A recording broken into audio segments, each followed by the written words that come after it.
Yep. I don't actually have a lot of training material or slides that I want to present to you today. I have about 10 slides that I want to go through, but I think what would be most useful would be for us actually to get into the i.treatsafely.org website and sort of look around and see what some of the functionality is, see what sort of content is available, and see if potentially you might find something useful in there.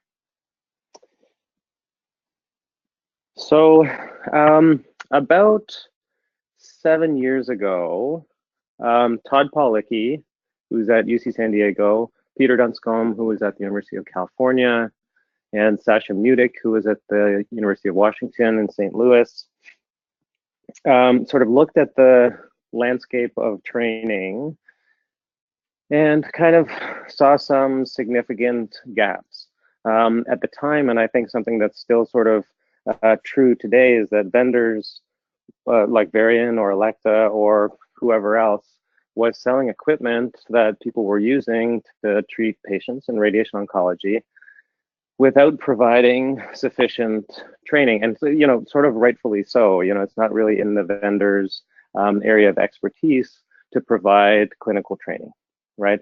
And universities in across the world were doing a good job of training people how to use the equipment, but not really reaching that many people, or not producing that many people that were sort of competent to be able to use that equipment properly. And we thought, as a group of the four of us thought, wouldn't it be great if we had sort of a dedicated training site where people could create relatively short, very, very practical training videos on how to do specific clinical tasks in radiation oncology. They could record them with their iPhone. Everybody is already doing this on YouTube. Why not create this dedicated site, and we could all share information, and we, you know, develop these tens of thousands of videos that would provide practical knowledge for people all across the world. And we're going to make it free, and we thought it's going to be really, really great. Okay, so we wanted to make sure that we were vendor neutral. So we never partnered with any of the vendors, because we wanted, you know, everybody to be able to contribute. We wanted there to be no borders and no boundaries. So we wanted, you know, experts are everywhere in the world, right? And we wanted those experts to sort of come to the site and share their expertise. We wanted to make the site sort of language neutral. So we built in a lot of functionality that allows people to translate videos and then post translated videos, or provide videos in a different language and have subtitles, all sorts of things like that. We thought also people not only need videos, but people need documents. And potentially people need documents more than they need videos, especially in the context of trying to manage your quality assurance programs. We also wanted the ability to sort of test, or give people the opportunity to self-assess or to test their own knowledge about what they had, what sort of educational content or what sort of new clinical competencies they had got from watching the videos. So we built in a functionality that allows people to create and take quizzes that are associated with some of the videos. So we put all of this out to the world in 2011, so 2011.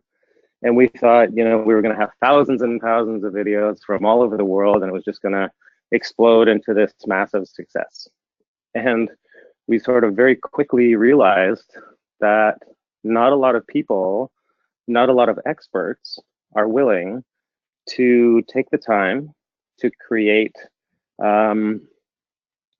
these training videos.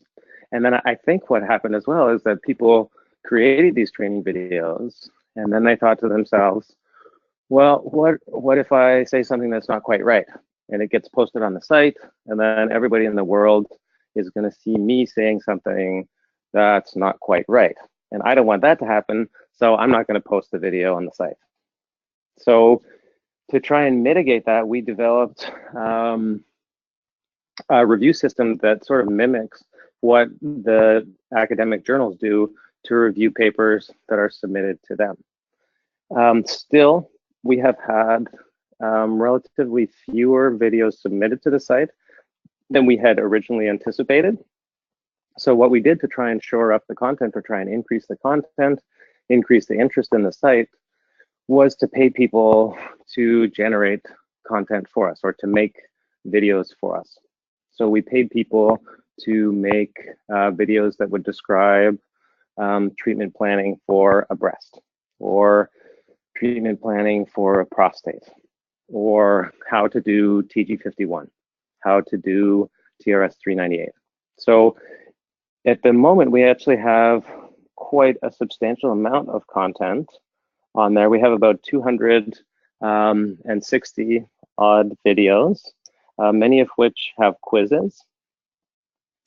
We have over 3,000 active users, which, you know, in the terms of sort of in the context of YouTube followers, this doesn't seem like very much, but certainly in the context of the number of radiation medicine professionals around the world, we feel like this is actually a significantly large portion of those. Someone trying to ask a question? No. We feel like this is a sort of indicative that people are interested in this type of supplementary educational information. Interestingly, we have users from over 130 countries, almost 140 countries around the world. I'll show a map of that in just a second. And we have 112,000 unique page views. So given that we only have 3,000, just over 3,000 users, I think it is indicative of the utility that people find in the site once they get to the site and start looking around, that those 3,000 users have generated 112,000 unique page views, right? So I think that says to us when people get to the site, when they log into the site, then they spend a lot of time looking around on the site because they find it useful, which makes us feel really, really good about all of this. I mentioned it in passing, but I just want to reiterate that the site is completely free. There's no charge at all. We send very, very few emails to our users, mostly because we don't have time to keep up with stuff like that because we have other day jobs. But if you're interested, and we'll go to the site later on, and I'll show you how to do this. It's completely free. You do need to create an account, and you need to verify your email address. And that's just purely so we can have an idea of who's on the site, sort of what they're looking at, what they're interested in, so we can try and generate content that is of interest to the community. The organization that runs this is called Treat Safely, and it is a registered nonprofit organization in the United States. So all of this is done completely not for profit. I think that's sort of important to know. If you look at the pie chart here on the right side of the screen, interestingly, I think, and something that makes me feel good about putting all of the time and effort into generating this website and generating the video content, is that we have, you know, sort of 55% of our users are from outside the United States, which is, I mean, I think that says a lot about the site. And the original intention of the site was to make this a global, sort of have global reach. And I think these data kind of indicate that that is definitely the case. So still some interest from the United States or in North America in general, but also lots of interest from other parts of the world, which was, to be honest, the original intention of the creation of that site. Here's what the geographical distribution of our users look like. The reason there's so many times accessed from the US is because I developed the site, so I'm on the site constantly. I do about 100 site access times per day, so it very much skews the data. So the color coding here is not quite right, but it does give you sort of an idea of the global reach of our users. Quite a lot of users from all over the world, reaching almost all of, definitely all of the continents in the world, and much of Europe, Asia, and Africa, South America covered as well. Interestingly, if you compare that with the time spent on the site, so this is the number of minutes users spend once they get on the site, I think sort of interesting in that much of that data is kind of flipped. So potentially a lot of people in North America getting on the site, but not spending a ton of time on the site. Potentially people in other parts of the world, once they do get on the site, they're spending, in some cases, up to 20 minutes on the site, which in online data terms is really, really, really positive for us. We really like these statistics, and makes us feel good to know that people all over the world are spending a lot of time. They're not just find a site and then, click once on it and then never go back. So what next? So from this data and from this site, we know that there is interest from the global community. And we thought, about a year ago, we started considering, we've had this site up, we have about 250 videos, 260 videos. What are we gonna do next? What's the next step that we could take to kind of improve quality and safety of radiation therapy, radiation oncology across the world? And we thought it might be useful to consider creating an online platform that would allow us to create specific clinical competencies, and then not only to create those specific clinical competencies, but then also to be able to test users on whether or not they could demonstrate those competencies in a clinical setting. So again, we spent quite a lot of time developing a whole new competency-based training and assessment site. It still falls under the umbrella of Treat Safely. We have documents and the ability to upload documents and presentations. Again, videos, quizzes, and clinical observation checklists. So thinking about implementing this in your site, this is what it would look like. So you would look at all of the clinical activities that you do at your site, and you'll say, okay, for breast treatment, here are the documents that are important for someone that's going to be doing breast treatments to read. Here are potentially some videos that we've made that would be important for someone who's going to be doing breast treatments to view. Once they read those documents, once they view those videos, here are a series of questions that test their knowledge around that. And then as a final step, here's a clinical observation checklist. So they need to actually demonstrate to someone in their clinic that they have the ability to do these, to perform these competencies. So we think it's kind of a powerful tool.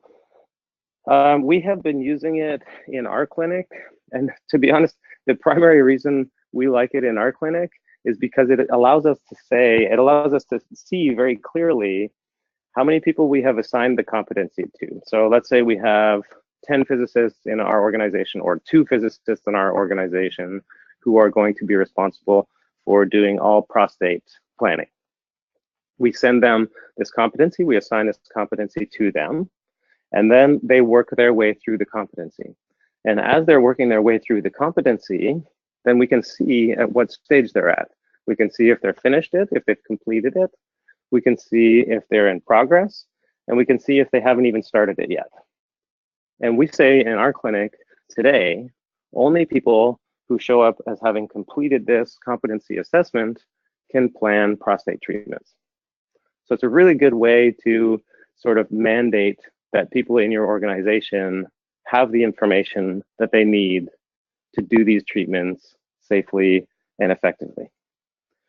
Again, at the moment, we certainly offer this competency-based system completely free. It's very much kind of in beta mode, so it's really just starting out. Not many clinics are using it. We're using it in our clinic. We really like it.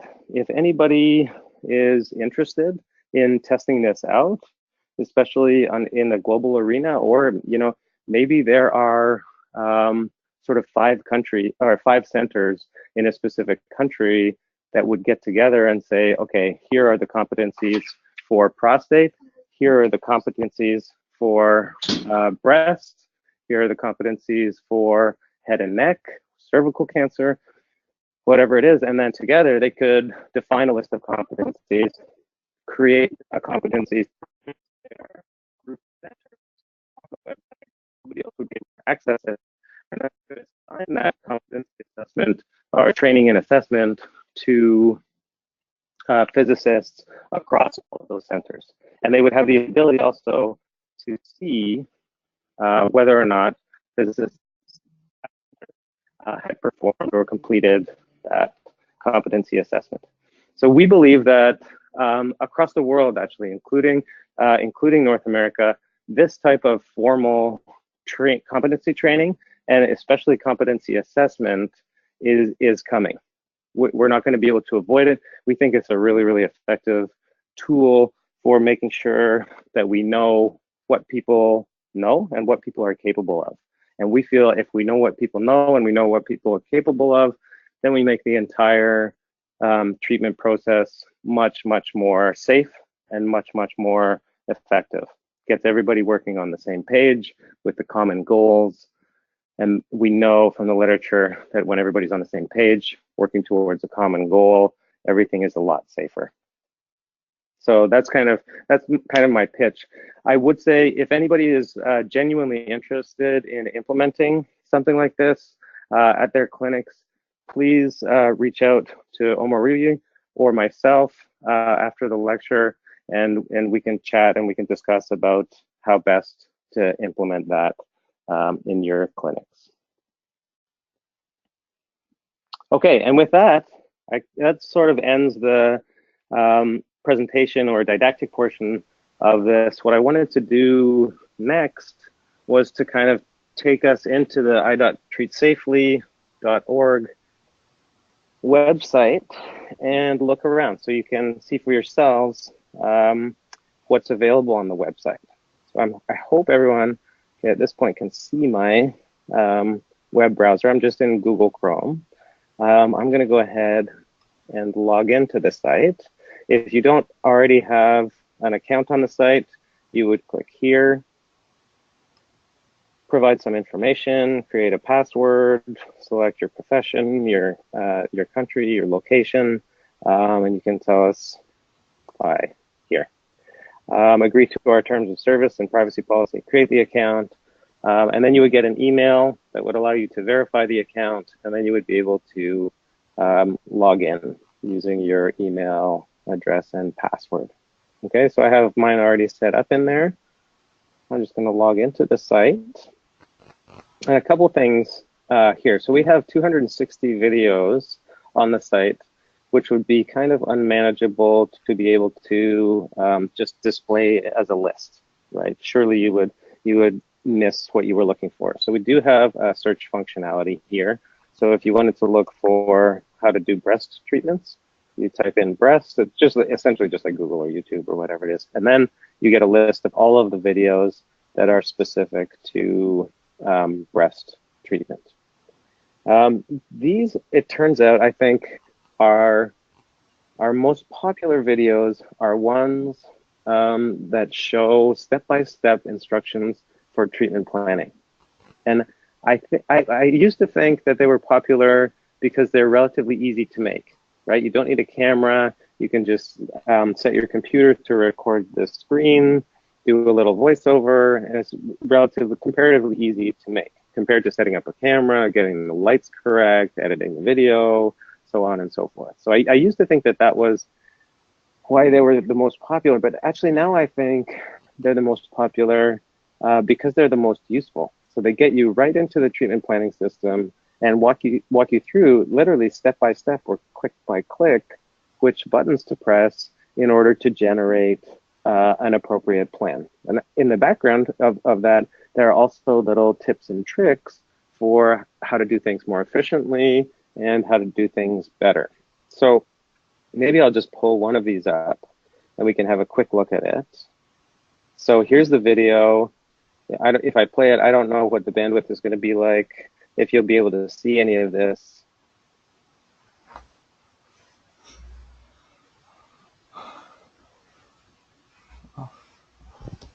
So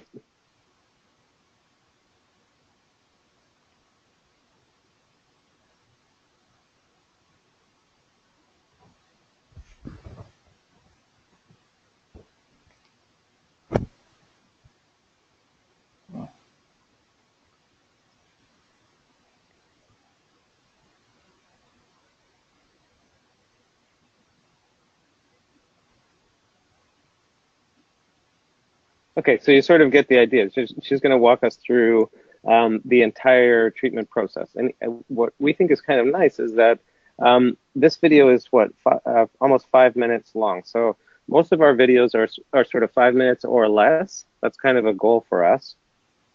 And what we've done is put together a series of videos that make up the entire whole of how to treat a breast treatment. So this is not an isolated video. Here it says this video is also part of a clinical process series.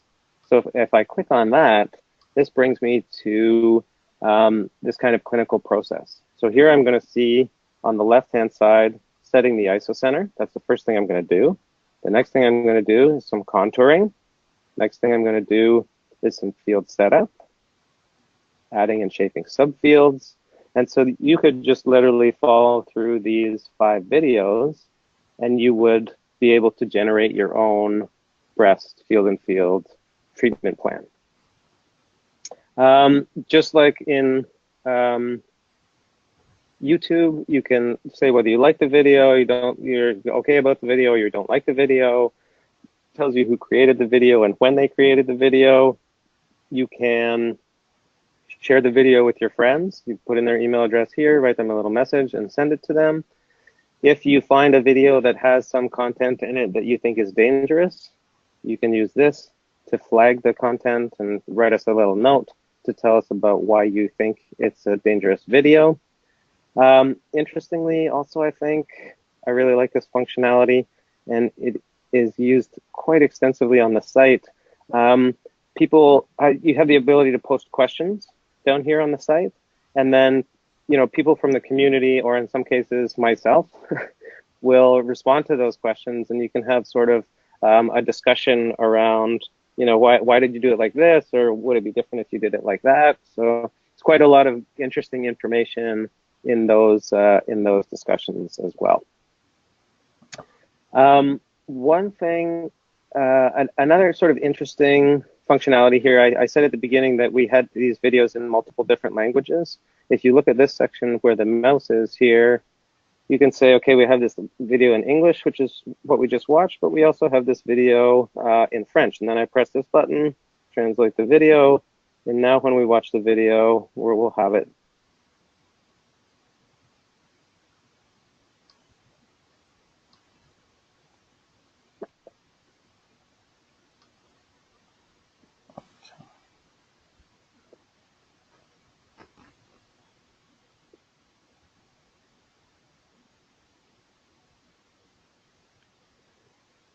Alors, c'est pas mal ça, hein? It's a pretty good functionality. I think some of our other videos, I'm not sure if I can remember which ones. Let me see.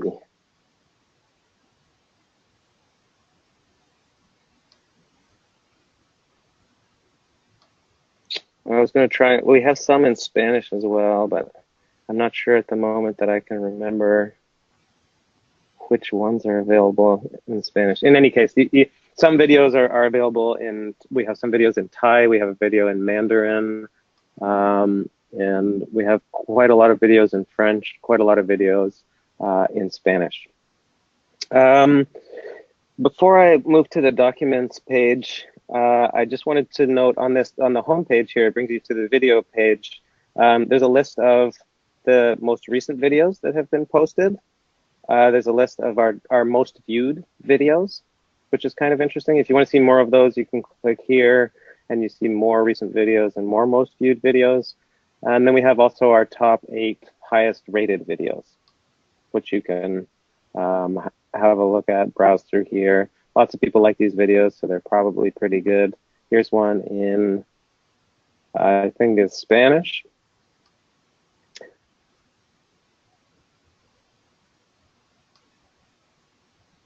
And this tells us how to do OBI QA on a variant linear accelerator. If you find a video that you really like and you think, this is something I'd like to save with a few other videos and then have my team watch those videos, instead of saving those links separately, what you can do is use this button here to say, oh, I'm sorry, use this button here, add this video to your library, and that will go ahead and save it to your library. Okay, and then if you go to your library, this now holds, your library is also accessible from this button here. This now holds all of the videos that you have added to your library. The nice thing about this is that you can say, okay, well, this is like a series of videos that I want all the people in my clinic to watch. So here I would click this button and say, create a video. Oh, I have to select some videos. So I'll include this in a module series, include this one, and include this one, maybe also this one. And I'll say, okay, I want to package these into a single video series. I do that, and here's the video series. It creates a code, and you could simply send this code out to your clinic and tell them just to punch it into the search bar, and they would get all of those videos packaged together, and you could have them watch it. So kind of an interesting functionality. I'm not sure how many people are using that at the moment. I think it's pretty great. We use it at our clinic to package videos together, and something to think about. Go back to your library, and there you have all of your libraries. You can make as many video series as you'd like. There's no limit to that. At some point fairly early on, I think I said this in the presentation, we thought it'd be really useful for people to also be able to create and have documents, upload documents, and also to be able to download documents. So we have created the ability for people to do that in the same way that they can watch videos. They can also upload and download documents. So again, same sort of format, most recent documents, most downloaded documents. A lot of the most downloaded documents are this one here. Monthly treatment planning system QA, or machine calibration with TG51. And what this gives you is actually a file. It downloads over here, and it's an Excel spreadsheet that allows you to fill in the numbers for TG51. Oh. It's instructions for how to do TG51, for electrons, clinical data. There's just a lot of stuff in there, and it's locked, and all of the calculations are sort of pre-configured in there. There are actually, people have uploaded several different versions of this, but they all do essentially the same thing. So if I go back here, other documents, monthly treatment planning system QA. If I look at this is actually from my place, UC San Diego, and it describes step-by-step how to do treatment planning system QA on a monthly basis. So just fairly basic, fairly easy. Let me see what else is on here. TG51 for photons, SRS and SBRT, portal dosimetry QA. There's quite a lot of documents on here as well. They're all searchable as well. TG51. You can search that, and it gives you a list of all of the TG51. So we have 3 spreadsheets at the moment that describe how to do TG51. Maybe a little bit redundancy, but people have just uploaded these, so they're available to everybody there. One thing that's kind of nice is that we have the ability here, if you're interested in TG51 machine calibration, this one that's highlighted here, and you think, you know what, I really like the documents, but I would love to see some videos, you can use this link here to search for related videos. You click on that, and it brings you to the search for TG51 photon calibrations. And here you go. The first video is TG51 high energy photon calibration reference dosimetry. So for those that are not aware of TG51, it is the North American equivalent of TRS 398, which is an IAEA procedure essentially to do the same thing. There are some differences between TG51 and TRS 398, but they both have to do with calibrating high energy photon limits. So here's a video that it's actually 15 minutes, much longer than we would normally prefer, but she's going to describe exactly how to do TG51. I think I mentioned previously these clinical process series. So here we have HDR, high dose rate brachytherapy, vaginal cylinder. 3 videos that describe exactly how to do that. We have also cervical cancer, HDR, brachytherapy, cervical cancer treatments. We have a series of 3 videos that describe how to do the treatment planning for that. So really quite a lot of how to contour prostate. So we have one of our radiation oncologists was kind enough to create a series of 4 videos that describe 4 different prostate contouring cases. So that can be pretty useful as well. If you're really getting interested into quality and safety, quality assurance and safety, then we also have a series of videos that describe different quality and safety procedures. So here, I actually have one. It's embarrassing to watch myself do this, but here you go. I made a series of 5 videos that describe HDR brachytherapy source exchange QC. So what you should do when you're when you have your source changed for QA. And this one, oh, here's a good example. We have this one available in English, French, Spanish, and Portuguese. So if you want to see me, this is me here. If you want to see me speak in Portuguese, it's not actually me. It's somebody else, but it's funny to watch myself speak in Portuguese.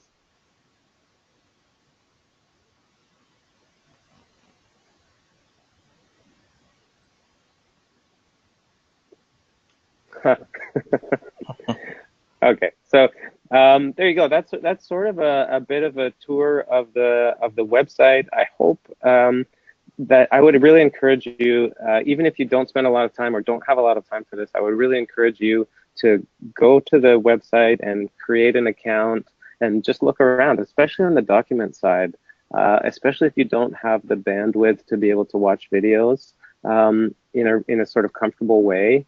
Then at least some of the documents in there can be really, really helpful, I think. So it's kind of fun to get into the site and to look around. I would also encourage you, please, 2 things. One, if there are videos or documents that you could really, really need or would find really, really beneficial, please reach out to me. Write me an email, and I will do the best that I can to create those videos or create those documents, because you know what's needed in your environment better than I do. So I can't imagine all of the things.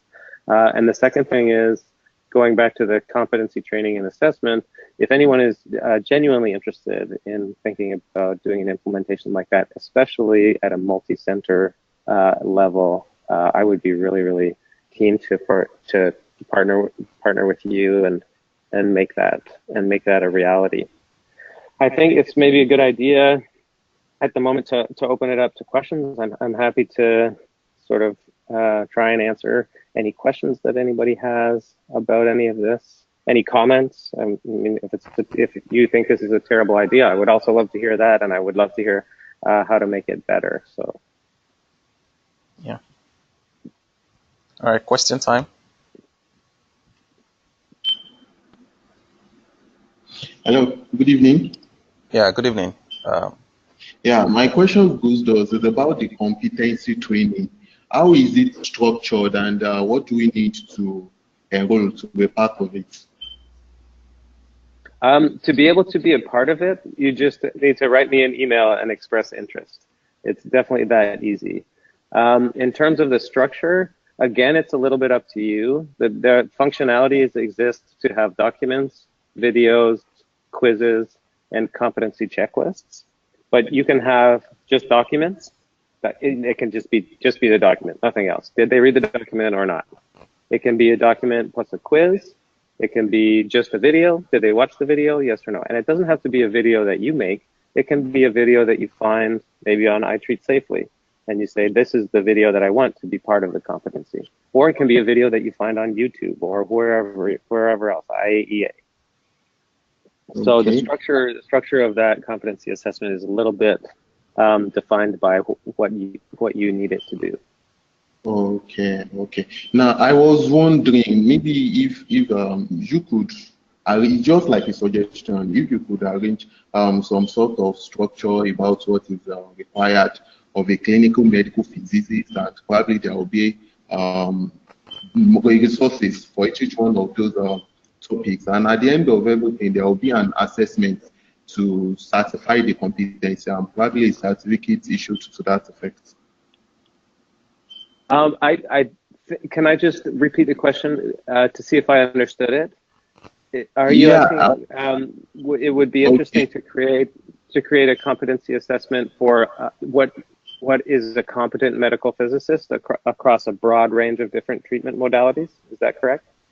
Yes, that's very correct. Like for radiotherapy, you are expected to know dosimetry, you are expected to know treatment planning, evaluation. For brachytherapy, there has to be source placement and also of other issues, shielding design. So for each one of those categories of the job of a medical physicist, if it could be well structured, like section 1, subsection 1, and at the end of the day, if someone has completed watching all the videos on brachytherapy and you did the assessment, the person passed, you could issue a certificate of competencies to such fellow for practice in brachytherapy. Yeah, I think that is a fantastic idea. I think it's the next, it's sort of the next step, right? And maybe once we all start working together on creating these smaller competencies. So how do you treat cervical cancer? That's one package. How do you treat head and neck cancer? That's another package. How do you treat breast?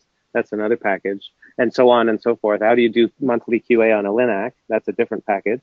And then it would be very easy for us to put all of those together and say, okay, well, this is, what we think is required to be a competent medical physicist across all different treatment modalities. I think that would be amazing if we could get to that point. It's a great idea. Great, thank you. Do we have any more questions? Thank you, Maruf. And just to add, I think this will be integrated into the e-cancer for all. I don't know, Professor Derek, if you have a word to say on that. The itreatsafely will also be integrated into the e-cancer for all program that is currently being developed. So that may also go in tandem with what Maruf was asking. So I don't know, do you have any word on that? Yeah. I do. I mean, I would be happy to see that happen. To be honest, I don't know a lot about the eCancer for All initiative. If someone on the call has information about that and wants to do a brief explanation right now, I would be really happy to hear about it. Yeah, sure. So the eCancer for All is an online tele-platform currently being developed by Global Health Catalyst at Harvard. And so we are trying to do, it's an initiative and it's an online, it's called the Comprehensive Cancer Center in the Cloud. And we are trying to offer all possible cancer services, radiotherapy, treatment planning, quality assurance, and all, including education and training, all online. It's going to be like a mall where you can have all these services once you just log in. And so the itreatsafely could be linked. It could the eCancer for All could also provide a link to itreatsafely where you can utilize itreat services on the platform of itreatsafely. So I think for more explanation on that, you can just visit ecancerforall.com. Okay, that sounds great. I do remember actually now seeing a presentation on this. I just wasn't aware of the name. Yeah. because I think that's a great initiative. Yeah. Yeah. Thank you very much. So do we have any more questions? Okay. All right. So someone is asking, Temitope said, I noticed you said we can save the videos in the library online. Is it possible to download any of these videos on my device? Unfortunately, we do not have that functionality. I understand why you would want that, and I would want that as well. I just don't know how to make that happen at the moment. I have actually looked into it, Yeah. and it's not easy for us to be able to do that, unfortunately. Okay. Great. Could look into that. All right. Okay. Any more questions, please? You can unmute your microphones to ask. We have a few more minutes. All right. So thank you very much, Dr. Derek. And just before the class, okay. So Emmanuel Onyekule asked a question. He says, aside from the current presenter, are there other resources, persons, questions arising from specific videos? Okay, are there other persons, or sorry, are there other resource persons that questions arising from the specific videos could be directed to for further clarifications? Yeah, I think the best way to ask questions about any video is to use this this functionality here. If you post a comment in this box, this goes directly to the person that made the video. So they would be the expert. And in fact, I probably won't be able to answer your question, but the person that created the video will get an email to say that someone has asked you a question, and then they can come back on here and answer the question. The reason we have it set up like this is purely because it gives the community the ability to see what everybody else is asking about. And I think there are a lot of good cross-learning that can happen in that way. So instead of just having a side conversation that nobody else will get to see, this allows the whole community to see what's going on. Yeah. Thank you very much. So how were you able to, okay, so for the translations in Portuguese, in Spanish and all, it means you worked with person in those various regions of the world, right? That's right, yeah. Okay. Actually, we have a gentleman here, and I would say his name, Jose Garcia Jacob. Is just an amazing gentleman. He has done most of our translations. He speaks both French and Spanish, and he has just, completely donated his time and energy, and he has translated a lot of our videos into French and Spanish. Just such a kind gentleman. He spends so much time doing this. So it's completely amazing. And without that, I mean, I speak a little bit of French, but not not enough to be able to do a full translation like that. So I think that adds a lot of value. All right. Okay. Thank you very much, everyone. So I think with that, we've come to the end of our class, but just some housekeeping information. I want to say,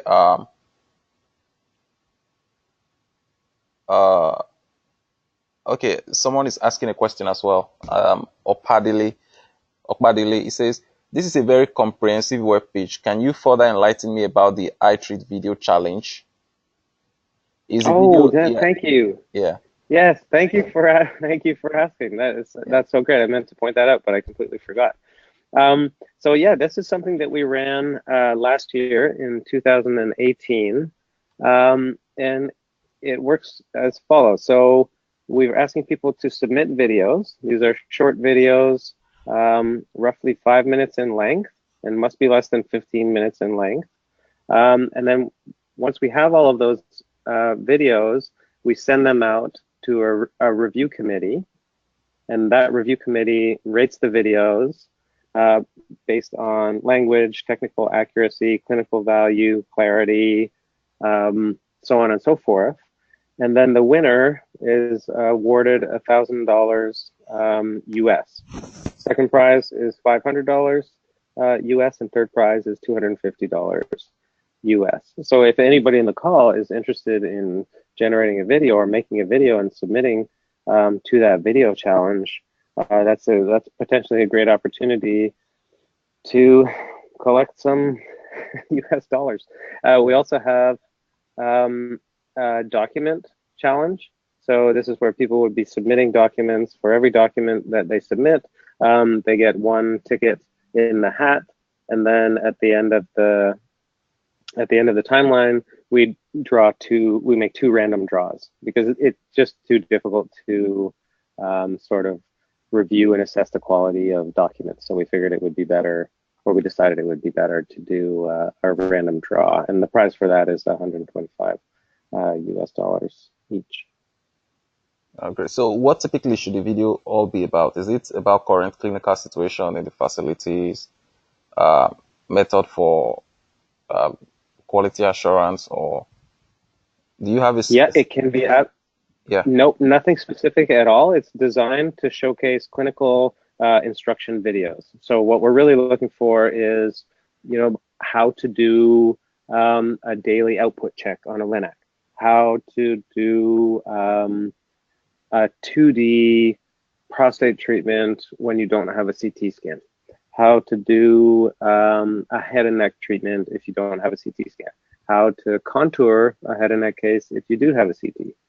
Things like that. It can be completely very, very wide ranging, something that would be useful to the community. That's the only criteria. Nice. Okay. Thank you very much. All right. With this, we come to the end of the class in the absence of any more questions.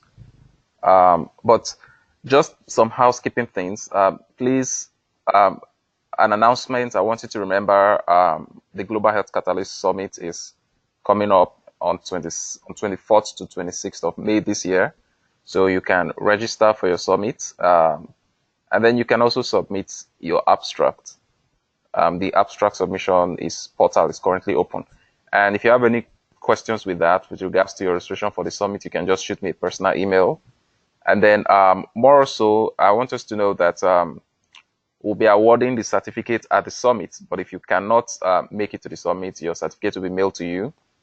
But before then, at the end of the whole class sessions, when we complete the curriculum, we'll be taking some exams. We expect that the professors who have taken each class will contact them, and they will send some questions. So you may be having some questions to test your knowledge on what you've learned before you can be awarded the certificate. So I'll communicate that with you as time goes on. So please, this is not to make you panic. It's not going to be a hard exam. It's not going to be a hard exam. It's just something simple, just to be sure that we're up to date with events. So with this, I want to say a big thank you to Professor Derek. We are indeed grateful for taking out time for today's event and for instructing the class. Thank you very much. Yeah, thank you very much for the opportunity. I really appreciate it, and yeah, nice to meet everybody online. Thank you too. Bye. Yeah, bye. Hello, are you there? Oh yes. Who's that? All right. This is Mahmoud. I observed that there are some of our lectures notes that isn't on the talent LMS stuff. Yes. Yeah, some of the classes we took, they are not there. I don't know if you can help us with that. Yes, I'll certainly do that. Besides even putting it on Talent LMS, I'll email all of us all the lecture notes. Personal email that has all the lecture notes, yes. Because I noticed some persons cannot really navigate the website. All right. Thank you. Thank you, sir. Yeah, great.